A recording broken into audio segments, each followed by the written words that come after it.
वीरता को, इनकी बहादुरी को, इनके संघर्ष को और समाज के प्रति इनके समर्पण को याद रखें। तो पुनः धन्यवाद के साथ यहाँ उपस्थित हमारी माताएं, बहनें, नौजवान साथी, सम्मानित भाई बंधु, जब ये हमारी सबकी साझा लड़ाई है तो अकेला चंद्रशेखर आजाद संघर्ष क्यों करे?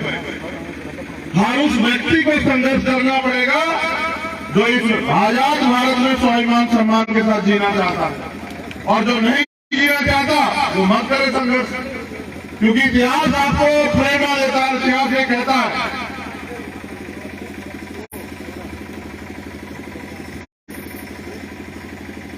इतिहास सीख देता है और ये कहता है कि जो भी कौम अपना इतिहास नहीं जानती वो कभी अपने भविष्य का निर्माण नहीं कर सकती।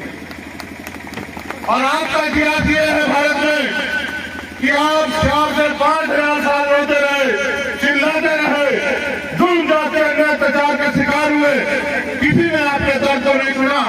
फिर आपके बीच के लोगों ने ये जिम्मेदारी अपने कंधों पे उठाई, वो आपकी इस लड़ाई को आगे बढ़ा के गए। आपने कम पैमाने में साथ दिया तो कम तरक्की हुई। इस दिन आप खुल के साथ दोगे, आपकी सारी गुलामी की बेटियां जड़ से कट जाएंगी, मेरा वादा है आपको, इस मंच से कह रहा हूं बाराबंकी। जब आपने साथ दिया, चाहे आपने छत्रपति साहू जी महाराज का साथ दिया हो, चाहे आपने छत्रपति शिवाजी महाराज का साथ दिया हो, चाहे आपने राष्ट्रपिता ज्योतिबा फूले का साथ दिया हो, चाहे आपने बाबा साहब अम्बेडकर का साथ दिया हो, चाहे आपने मामला रामसूर वर्मा, बाबू जगदेव प्रसाद कुशवाहा का साथ दिया हो, चाहे आपने जगदेव कपूर ठाकुर का साथ दिया हो, संतराम बी प्रजापति का साथ दिया हो, जब भी आपने साथ दिया तभी आपकी जिंदगी में कोई ना कोई बदलाव हो। और जब आपने संघर्ष से मुंह मोड़ा, जब आपने माननीय काशीराम साहब का साथ दिया तो एक गरीब के बेटे को कुर्सी मिली और उस कुर्सी से वो आपके हक अधिकारों के लिए लड़ा, और दहाड़ के उसने कहा कि अब हम अपमान नहीं सहेंगे, अब हम बिना अधिकारों के नहीं रहेंगे। ये मंच है और मैं समझता हूं कि बड़ा टीवी मीडिया तो हमें नहीं दिखाता है तो अपने मतलब के लिए दिखाता है, उतना ही दिखाता है जितना दिखाना चाहता है। तो अच्छा अवसर है प्रचार करने का भी, तो मैं तो अवसर को नहीं चूकने वाला। जो कमी खामी थी वो तो धर्म कर्म सब पे हमारे तमाम साथी बोल चुके। रामेश्वर पवन जी कोई तोड़ नहीं है, पूरा जीवन संघर्ष में लुटा दिया, लेकिन हमारे यहाँ इज्जत पैसे वाले लोगों की होती है, पद वालों की होती है, गाड़ी घोड़े वालों की होती है, संघर्ष प्रतिभागी की इज्जत नहीं होती। इसलिए रामेश्वर पवन यहाँ बैठे। अगर वास्तविकता में प्रतिभा की वो सम्मान होता तो रामेश्वर पवन जी वहां दिल्ली की संसद से भाग रहे होते और इनका मुकाबला करने के लिए किसी की हैसियत नहीं होती, कोई जवाब नहीं पता इनका। लेकिन आपको रामेश्वर पवन नहीं चाहिए, आपको जो चाहिए वो आपको पता है, मुझे नहीं बताना है कि आपको क्या चाहिए। हम पे एक साथी प्रोफेसर हमारे चले गए, ठेकेदारी में जो प्रोफेसर हैं लक्ष्मण यादव जी, उन्होंने बहुत कुछ बताया।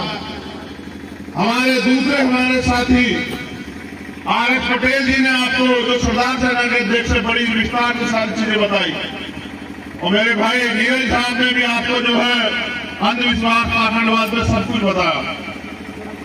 इस पे तो तुमने सुन लिया, लेकिन मेरा काम इस पे बताना नहीं है, इससे तो पेट भर गया होगा।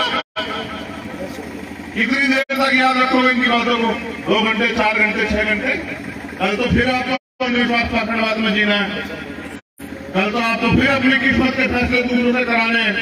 कल आपके यहाँ शादी ब्याह कुछ भी हो तो आपको किसी और के यहाँ मसला देखना है, वो तय करेंगे किस डेट में शादी होगी, किससे शादी होगी, क्यों शादी होगी, क्यों नहीं होगी, ये सब आपने उनके भरोसे छोड़ा है। तो मैं आपको जो बताना चाहता हूँ, जो दिल में मेरे आग लगी, मैं वही बात आपसे करूंगा, और मैं उम्मीद करूंगा कि मेरा मीडिया बनकर आप मेरी बात को समाज में पहुंचाने का काम करोगे, अगर आप वास्तविकता में मुझसे संघर्ष कराना चाहते हैं। और अगर आप मेरी बात को पहुंचाने का काम करोगे तो मैं गारंटी से देता हूं, कहता हूं कि जो इतिहास में आज तक नहीं हुआ, जो आप चाहते हैं, जो सिर्फ आप नहीं, हमारे महापुरुष, हमारे पूर्वज चाहते थे, जिसके लिए उन्होंने अपने खून का एक कतरा लुटा दिया, वो दिन भी आपकी जिंदगी में आएगा, और इसी सदी में आएगा, 21वीं सदी में। क्योंकि डॉक्टर बाबा साहब अम्बेडकर ने कहा कि 21वीं सदी हमारी है। मैं याद करता हूं, मैं क्यों निकलता हूं, हमें भी चुनाव के समय निकलना चाहिए। मेरे साथी ने कहा कि भाई पूरे प्रदेश में घूमते रहते हैं, मैं इसलिए निकलता हूं क्योंकि एक रहबर महापुरुष हमें कहते हैं कि जिंदा कौम 5 साल इंतजार नहीं करती, हम जिंदा कौम हैं और हम जागे हुए लोग हैं। क्योंकि मैंने और काशीराम साहब ने कहा कि मुर्दा लोग मिशन नहीं चलाते और जिंदा लोग मिशन को रुकने नहीं देते। हम अपने महापुरुषों के कारनामों को लूटने नहीं देंगे और लूटने वाले को चैलेंज करना चाहते हैं कि याद रखो अभी महापुरुषों का खून, उनके बच्चे जिंदा है, आमना सामना होगा, आर पार का मुकाबला होगा। आप लोग तैयार हो जाओ, मैं अपने समाज को तैयार कर रहा हूं।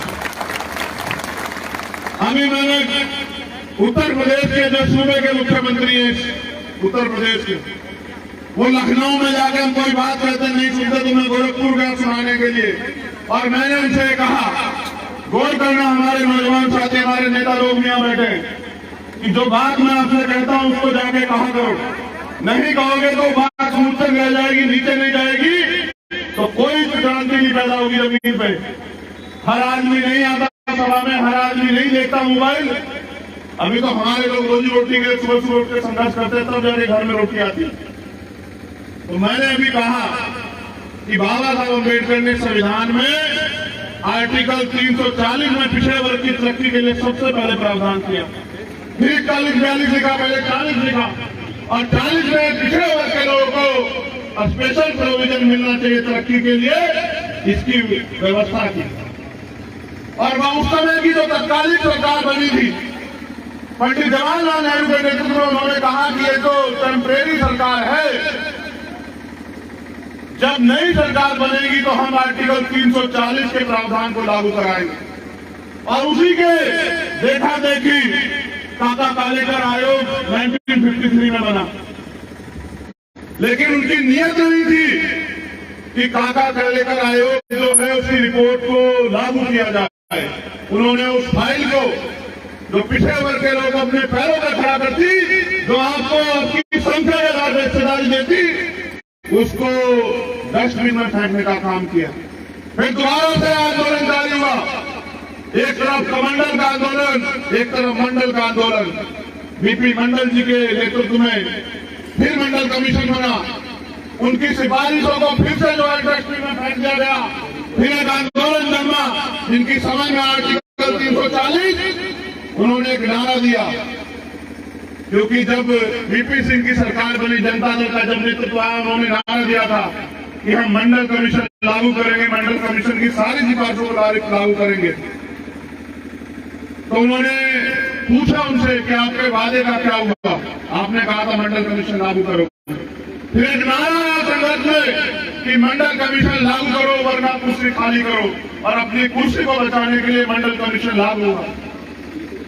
जब मंडल कमीशन लागू हुआ, वोट के जरिए सरकार बनी, जिसने तय किया तो इन्होंने न्यायपालिका के जरिए 52% ओबीसी को 27% आरक्षण का आधे से ज्यादा हिस्सा छीन के देने का काम किया। वो भी आधा हिस्सा जो है आज तक नहीं मिल रहा।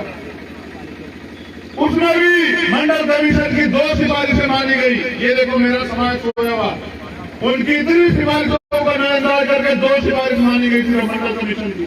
आज भी मंडल कमीशन की फाइल धूल भाग रही है। देश के प्रधानमंत्री जो वर्तमान के हैं, जब वो 2013 में आए चुनाव प्रचार में, उन्होंने भी कहा मेरे लोगों से कि मैं पिछड़े वर्ग से आता हूं, पिछड़े वर्ग पिछड़ी मां का बेटा हूं, हम मंडल कमीशन लागू करेंगे। हमारे लोगों ने दिल खोल कर उन्हें वोट दिया कि हो सकता है ये मंडल कमीशन लागू कर दे। लेकिन अंत क्या हुआ कि मंडल कमीशन तो दूर की बात, ये सरकार जातिगत जनगणना कराने को राजी नहीं। मैं बात आपको इसलिए बता रहा हूं कि हमने फिर तय किया, क्योंकि जिसकी जितनी संख्या भारी उसकी इतनी हिस्सेदारी। इस नारे को सुन के हम लोग बड़े हुए हैं। भारत में संख्या हमारी भारी है, लेकिन हिस्सेदारी के साथ चोरी हमारी ज्यादा हो रही है।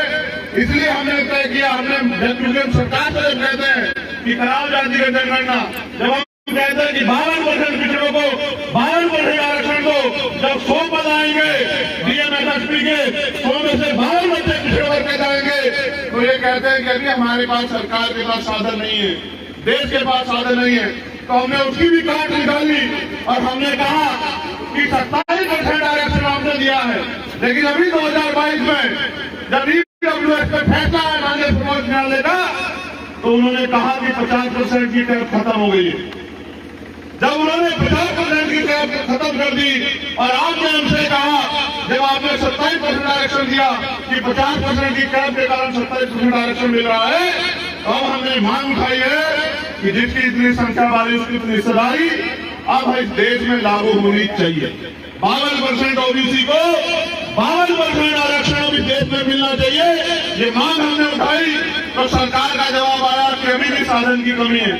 तो हमने कहा ठीक है, अगर साधन की कमी है तो 27% से अलग वो पिछड़ी जातियां जो अभी तक मुख्य धारा में नहीं आ पाई है, उन अति पिछड़ी जातियों को 15% आरक्षण की व्यवस्था अलग से आपको करानी चाहिए। जब उन 15% आरक्षण को पिछड़ी अति पिछड़ी जातियों में जाने का मौका मिलेगा, हम सामाजिक न्याय को मानने वाले लोग हैं, तो मैं मानता हूं कि जिनका कभी क्लर्क भी नहीं बना, पटवारी भी नहीं बना, उनका भी जब IAS IPS बनेगा तो उन समाज के बारे में भी आवाज उठेगी। हिस्सेदारी का मतलब, सामाजिक न्याय का मतलब ये नहीं होता कि मैं, मेरा बेटा, मेरी बेटी, मेरा परिवार, ये नहीं होता है। समाज के हाथे में गए हुए सारे आदमी की आवाज आपको उठानी पड़ेगी। इसलिए अभी हमने मांग की है कि अति पिछड़ी जातियों को 27% से अलग, क्योंकि हमारी हिस्सेदारी तो 52% बैठती है, लेकिन आप में साधन कम है, तो 15% अति पिछड़ी जातियों को अलग से आरक्षण की व्यवस्था सरकार कराए। और उसके साथ यहाँ 66 जातियां चिन्हित की गई हैं दलित समाज की, 60 दिखती नहीं है, 6 दिखती है मात्र। हमने मांग की, हमारा दिल बड़ा है, हम ईमानदार से बहुजन बनाना चाहते हैं कि उन 60 जातियों को भी संख्या के आधार पे 5% आरक्षण अलग से जो अब तक मिल रहा है उसके अतिरिक्त देने की व्यवस्था सरकार करे। और मैं आपसे वादा कर रहा हूं कि सरकार के हलक में हाथ डाल के हम ये आरक्षण दिला के रहेंगे अपने लोगों को। इस सरकार को मेरी चुनौती है, ये बात सरकार याद रखे, ये लोकतंत्र है, जिनका वोट होगा उनका राज होगा, और जिनकी संख्या ज्यादा होगी उनके हितों की रक्षा वो खुद करेंगे। इसलिए हम लोग जगाने के लिए निकले कि उन अति पिछड़ी और अति दलित जातियों को भी अब आरक्षण की व्यवस्था होनी चाहिए। लेकिन सम्मानित साथियों, ये लड़ाई, जिस लड़ाई की शुरुआत के दौर में आज फिर हम दोबारा से खड़े हुए हैं, ये सामाजिक परिवर्तन, आर्थिक मुक्ति का आंदोलन, इस आंदोलन को सफल बनाने के लिए भी आपको मेरी बात पर गौर करना पड़ेगा। कैसे होगा सामाजिक परिवर्तन? किसी भी परिवर्तन के लिए शक्ति की जरूरत होती है, और भारत में जो शक्ति है वो सत्ता के पास है। आप सत्ता से दूर हो, सत्ता आपके आसपास भी नहीं, बताओ परिवर्तन कैसे होगा? आपकी जो समस्याएं हैं, जिनके लिए रोज आप उम्मीद करते हो कोई सरकार बने, कोई मसीहा आए, कोई सोचे, लेकिन बार बार अम्बेडकर आपको वोट का अधिकार दे गए हैं। उस वोट के बदौलत आप अपना राज स्थापित करके उन सारी समस्याओं का हल निकालना चाहते हैं। कब तक दूसरों पे भरोसा करते रहोगे मेरे साथी? अब आपको पहले राजतंत्र था, राजा महाराजा आमने सामने होते थे, सेना सामने सामने होती थी, तलवार भाले चलते थे, बंदूकें चलती, तोप चलती थी, ऊंट हाथी घोड़ों का युद्ध होता था, कत्लेआम होता था, तब जाके सत्ता बदलती थी, राज बदलता था। अब बाबा साहब अम्बेडकर के प्रयास से, उनके साथियों के प्रयास से, छोटू राम के प्रयास से आज ऐसे बटन दबाना पड़ता है। अपना मुखा भी तैयार नहीं कर पाओ तो बताओ मानसिक गुलामी तुमसे कितनी छुपी है अब तक। आजाद हुए 70 साल से ज्यादा हुए। मैं आपको इतिहास बताता हूँ भारत का। नील भाई ने जिक्र किया भोपाल के आंदोलन का, गया था मैं भोपाल, क्योंकि अभी जो अवसर है वो भी समानता के रूप में नहीं आए, लेकिन कुछ दल पिछले दरवाजे से, दल क्या वो भारतीय जनता पार्टी RSS के लोगों में जानता हूं उनको, वो पिछले दरवाजे से एक आंदोलन करवा रहे थे। और आंदोलन क्या था कि जातिगत आरक्षण खत्म होना चाहिए, जैसे इनके भाषण में दिया था।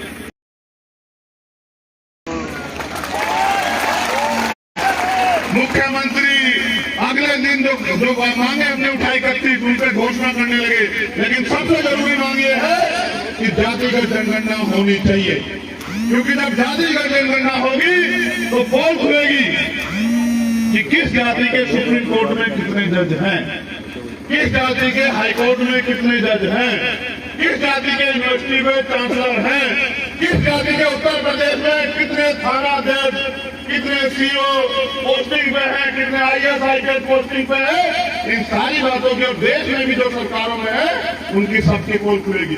किसकी जाति के कितने केंद्रीय सचिव हैं, किस जाति के राज्य सचिव हैं, ये सारी पोल तब खुलेगी। कौन स्टेट में भ्रष्ट व्यवस्था बना रहा है? हमारे लोग तो सचिवालयों में अगर हैं भी तो उन पदों पे बिठा रखे हैं कि वो बेचारे कलम भी नहीं चला सकते, फाइलें उठाने में लगे हुए कर्मचारी हमारे दलित पिछड़े आदिवासी समाज के माइनॉरिटी लोग कर्मचारी, इनके लोग बैठे हुए बड़े पैमाने जिनकी सरकार है। अभी मैं गया गोरखपुर, नीरज भाई मैंने डाटा मंगाया, 30 से ज्यादा शायद थाने हुआ और 28 से ज्यादा 2 जातियों के थानाध्यक्ष, 28 से ज्यादा, और जातिवाद हम कर रहे हैं।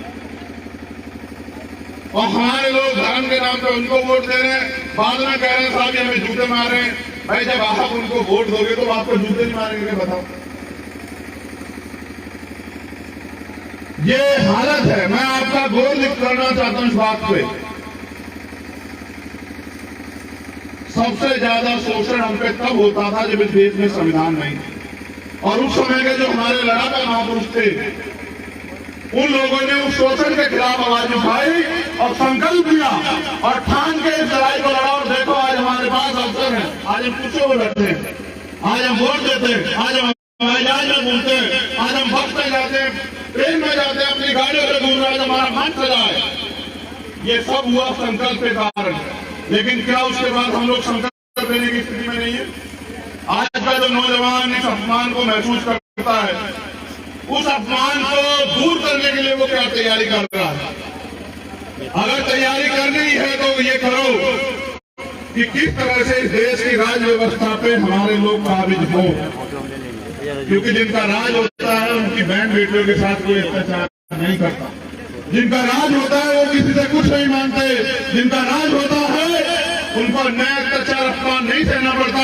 आज भी देश में जातिवाद उसका आलम यह है कि आज भी घोड़ी पे चढ़ने पे, मूछे रखने पे, पानी पीने पे, तमाम तरह की सुविधा हासिल करने पे आज भी अपमान होता है, आज भी हालात वहीं के वहीं है। तो बताओ इस देश में मानसिक रूप से क्या बदला 70 सालों में?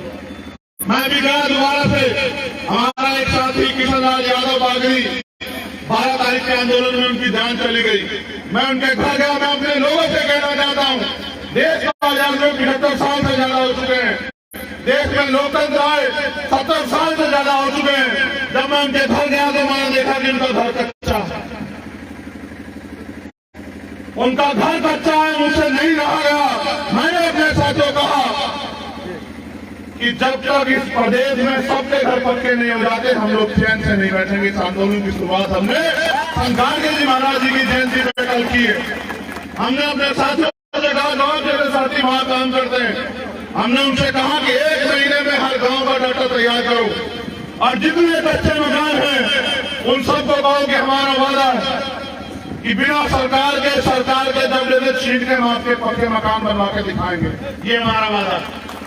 इसके लिए हमने तय किया कि जैसे हम पे डाटा आ जाएगा हम जिले वाइज सम्मेलन करके सरकार को अल्टीमेटम देंगे, और अगर नहीं मानी सरकार, नहीं सुना सरकार ने, तो फिर भोपाल का घेराव करके मुख्यमंत्री को बताने का काम करेंगे कि हम जिंदा कौन।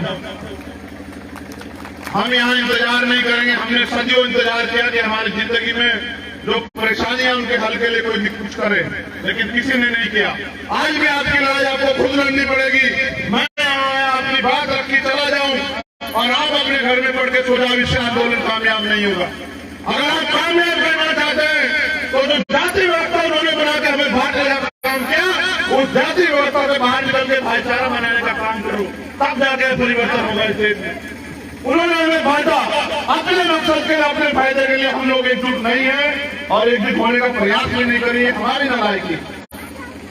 जब हम इतने बढ़िया भाषण देने लगे, इतना आप समझदार हो गए, डॉक्टर, इंजीनियर, आईएएस आईपीएस बनने लगे हैं, तो हम ये क्यों नहीं समझ पा रहे कि एक ही प्रक्रिया से पैदा होने वाले बच्चे की जाति अलग अलग कैसे हो सकती है? इंसान की एक ही जाति है, वो इंसान है, उसका धर्म एक ही है, वो इंसानियत है। और भारत में अगर सबसे बड़ा ग्रंथ कोई है जो मानव मानव को समान अवसर, सम्मान, स्वाभिमान का जीवन देता है, तो बाबा साहब अम्बेडकर द्वारा लिखित इस आजाद भारत का संविधान है, जो इंसान को इंसान की पहचान देता है। तो मैं आपसे कहना कि हमें प्रयास कर रहे हैं संयुक्त रूप से कि दलित, पिछड़े, आदिवासी और माइनॉरिटी के लोगों में भाईचारा बने। इस भाईचारे की जो भी कीमत चुकाने पड़े उसके लिए हम लोग तैयार हैं। लेकिन मैं आपसे भी कहता हूं, जो नीचे काम कर रहे हैं हमसे साथी हमारे, कि वो भी जमीन पे भाईचारे को बनाने का काम करें, क्योंकि जब तक इस देश में भाईचारा नहीं बनेगा तब तक आपके अंदर बल पैदा नहीं होगा। जब तक बल पैदा नहीं होगा तब तक आपकी समस्याओं का हल नहीं होगा। इस देश में आपके पास दो रास्ते हैं, या तो हाथ फैलाओ या फिर हाथ ताकत और इकट्ठा मुट्ठी बनाओ और अपने अधिकार ले लो। आपको फैसला करना है, आपको क्या करना है। ये मैं एकता बनाने के लिए प्रयास करूंगा, मैं और मेरे साथी ये हमारी एकता को तोड़ने के लिए काम करेंगे। आपके जमीन पे आप लोग नीचे रहते, गांव में, कस्बों में, गलियों में, आपकी जिम्मेदारी है कि वो एकता टूटनी नहीं चाहिए। ये झगड़े कराएंगे, फसाद करेंगे, झूठ बोलेंगे, गुमराह करेंगे, आरोप लगाएंगे, आपकी जिम्मेदारी है कि मेरे होने वाले सीधे साधे समाज के लोगों, हम तो अपनी जिम्मेदारी को समझो, एकजुट हो जाओ, अपने भाई का हाथ पकड़ो, उसकी टांग मत खींचो। अगर आज भी ऐसा नहीं करोगे तो वो दिन दूर नहीं कि जब इस देश के संविधान को ये लोग कुचल के आपको और मुझको जानवरों जैसा जीवन जीने के लिए वापस उस अधिकार में लेके जाएंगे। क्या आप उस जीवन को जीने के लिए तैयार हो? जवाब दो मुझे, क्या आप उस जीवन को जीने के लिए तैयार हो? नहीं हो तो उस जीवन को वो दिन आ जाए तो उसको रोकने की क्या तैयारी है आपकी? क्या जयंती बना के रोक लोगे? क्या जय भीम का नारा लगा के रोक लोगे? जब तक आप जमीन पे समाज में भाईचारा पैदा नहीं करोगे और उनको संगठित करके आगे की लड़ाई मजबूत करने का काम नहीं करोगे, तब तक हम लोग कामयाब नहीं हो सकते। उत्तर प्रदेश में आपने बड़े बड़े रहनुमा चुने, इसलिए मैं थोड़ा सा उत्तर प्रदेश से दूर रहता हूं कि ठीक है भाई, आपको अभी मेरी जरूरत यहाँ नहीं है, अभी आपको रहनुमाओं पे भरोसा है, मैं आपको निराश नहीं करूंगा, आप भरोसा करो। लेकिन याद रखना कि ये लड़ाई, ये युद्ध और युद्ध में कोई भेड़ बकरी नहीं उतारता, सब लोग योद्धा उतारते हैं। आप अगर उनको योद्धा समझते तो उतारो, वरना दो मेरा साथ। अगर मैं गारंटी देता हूं आपको, आप घोषणा पत्र बना के दो, मांग पत्र उसको घोषणा पत्र बनाने का उत्तर प्रदेश में हम लोग करेंगे, अगर आप लोग हमारा साथ दोगे तो। जिन समस्याओं के लिए आप उम्मीद करते हो सरकार करेगी, मैं आपसे वादा करता हूं, आप मांग पत्र बना के दो, पहले ही दिन उसको घोषणा पत्र में लागू करके और आपके अधिकार सुरक्षित करके आपको अगर गौरव का जीवन यहाँ नहीं दिया, क्योंकि ये भारत, जिन लोगों ने इतिहास लिखा उन्होंने तो पता नहीं किसका देश बताया, लेकिन ये सम्राट चंद्रगुप्त मौर्य का देश है, ये सम्राट अशोक का देश है, ये बुद्ध, कबीर, नानक, रैदास का देश है, ये घासीदास का देश है, ये फूले शाह अम्बेडकर का देश है, ये संत गाडगे जी महाराज नारायण गुरु का देश है, ये पेरियार का देश है, ये बिरसा का देश है। और उनका इतिहास आप पढ़ो, वो हमारे पूर्वज हैं। मैं सम्राट अशोक का वंशज होने के नाते ये वादा करता हूं कि मेरी भी और आपकी जिम्मेदारी है कि जब तक दोबारा से भारत सम्राट अशोक के सपनों का भारत नहीं बन जाए, तब तक हमें रुकना नहीं चाहिए। साथियों, इतिहास याद करेगा, हर व्यक्ति का हर संघर्ष का इतिहास लिखा गया, इस संघर्ष का भी इतिहास लिखा जाएगा। सवाल मुझ पे भी होगा, आप पे भी होगा, और सवाल ये पूछा जाएगा कि जब इस देश को बांटने, खत्म करने, इस देश के वंचितों के अधिकारों को छीनने काम वहां की सरकारें कर रही थी, तो उस समय ये समाज के जो जागरूक लोग थे वो क्या कर रहे थे? अगर पैसा और परिवारवादी पैमाना है तो फिर मेरे जैसे लोगों की जरूरत नहीं है आपको। अगर संघर्ष पैमाना है तो बताओ कि अगर एक भी आंदोलन लड़ाई में मैंने आपको निराश किया हो तो बताओ। 69,000 शिक्षक भर्ती का मामला था, 4 दिन मेरे भाई गवाए, आर पटेल जी गवाए, 4 दिन में वही जमीन पे उन संघर्ष को करता रहा। और हमने मजबूर किया मुख्यमंत्री को गलती मानने के लिए कि आरक्षण में घोटाला हुआ। घोटाला 20,000 करोड़ का हुआ था, 20,000 दलित पिछड़ों के घरों में नौकरी जाती, फिर मुख्यमंत्री का 6,68 करीब है, लेकिन वो 68 भी नहीं दिए। न्याय यह है कि वो 6800 नियुक्ति देते मुख्यमंत्री, और जिस शिक्षा मंत्री ने भ्रष्टाचार किया था उसने 420 का मुकदमा लिखे उसको जेल भेजते, वो मंत्री ऐश कर रहा है और वो 20,000 बच्चे खून के आंसू रो रहे हैं। और जब मांगने गए इनके कार्यालयों पे तो मेरी बहनों पर लाठी चलाने का काम ये सरकार करती है। इस सरकार का हिसाब किताब साया रखा है हम लोगों ने। जिस दिन हम लोगों के हाथ में ताकत होगी सरकार के लोगों का पूरा हिसाब किताब करेंगे, मेरा वादा आप लोग। अगर नहीं आपके हाथ में ताकत होगी तो ये होगा आपके अधिकार आपके और मिलेंगे उनको, छिन जाएंगे अधिकार जो आज हो रहा है। जागरूक लोग होते ये कहने के लिए मैं बाराबंकी के आया हूं कि अगर मुत्तहिद रहोगे, एकजुट रहोगे, मिलके चलोगे तो स्वाभिमान सम्मान का जीवन और अवसर का जीवन मिलेगा। और अगर भटके रहोगे तो वो दिन दूर नहीं कि गुलामी की बेड़ियां आपके पैरों में और गले में होंगी, मेरे भी होंगे आपके साथ। क्या आप उन बेड़ियों को गले में डलवाने के लिए तैयार हो? जो स्वाभिमान सम्मान का जीवन मिला है इसको खत्म करवाने के लिए तैयार हो? तो फिर अपनी एकता को मजबूत करो, भाईचारा पैदा करो और अंधविश्वास काफिरवाद से दूर होके अपनी लड़ाई को जमीन पे लड़ने का काम करो, संगठन को मजबूत करो, भाईचारा बनाओ। और जो नौजवान लोग आए लोग मैं उनको भी कहना चाहता हूं, जब मैंने काम शुरू किया था ना अविनाश, मेरे जिले में 1268 संगठन रजिस्टर थे। डॉक्टर बाबा साहब अम्बेडकर, फूले साहू, व्यादास कबीर के नाम पे 1268, और उन 1268 में से 12 भी समाज का काम नहीं करते। हमें ये कहा जाता है राजनीति बहुत बुरी चीजें से दूर रहना चाहिए। आप बताओ अगर राजनीति बुरी चीज है तो हमारा आदमी प्राइम मिनिस्टर क्यों नहीं बना देश में? फिर वो प्राइम मिनिस्टर वही क्यों बन रहे भाई? अगर बुरी चीज है, सब कुछ तो राजनीति से तैयार रहा है। जो जज फैसला देते हैं वो राज्यसभा के मेंबर हो जाते हैं, आयोग के चेयरमैन हो जाते हैं। आपको नहीं दिखाई दे रहा है क्या? जो नौजवान समाज इसके लिए कुछ करना चाहते हैं, जिनके दिल में आग लगी है, उनको आंदोलन में सीधी तैयारी करनी चाहिए। मैदान सज चुका है, समय इंतजार नहीं करेगा। जिसके दिल में आग है, जो चाहता है कि हम स्वाभिमान सम्मान के साथ जिए, उनको इस संघर्ष को, चुनौती को स्वीकार करना चाहिए। क्योंकि ये बाराबंकी की धरती है। यहां मेरे जैसे प्राइमरी स्कूल के हेडमास्टर के बेटे को भी सम्मान मिलता है, तो मुझे ऐसी उम्मीद है कि यहां संघर्ष करने वाले लोगों को भी आप लोग सम्मान दोगे। मैं यहां संघर्ष करने वाले अपने सभी साथियों से कहता हूं, वो किसी भी दल संगठन में हो।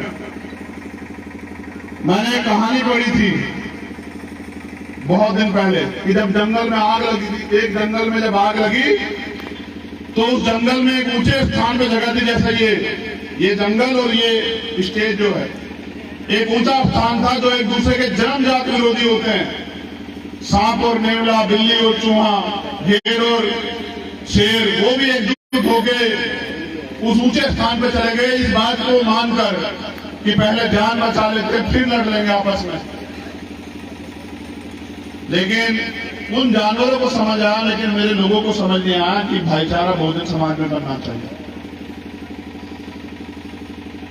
जानवरों को यह समझ आया कि हम एकजुट होकर ही आज का जो आंदोलन, आज का जो संघर्ष चल रहा है उससे लड़ सकते हैं। लेकिन मेरे समाज को समझ नहीं आ रहा, इन बहुजन समाज को। इसलिए इनको इनका भाई होने के नाते बताने के लिए आया हूं कि एकजुट होकर अपनी लड़ाई को लड़ो और आपस में प्यार पैदा करो। वो भी नफरत बांट रहा है, आप भी नफरत बांटोगे, बताओ लड़ाई कैसे लड़ी जाएगी। बहुत बहुत शुक्रिया, बहुत बहुत धन्यवाद, आभार आप सबके लिए, मंगल कामना और ये उम्मीद कि मेरे जाने के बाद आप लोग घर में पड़ के नहीं सोओगे, आप लोग मैदान में निकल के काम करोगे और लोगों को जोड़ने का प्रयास करोगे, भाईचारा बनाने का प्रयास करोगे, अपने जीवन को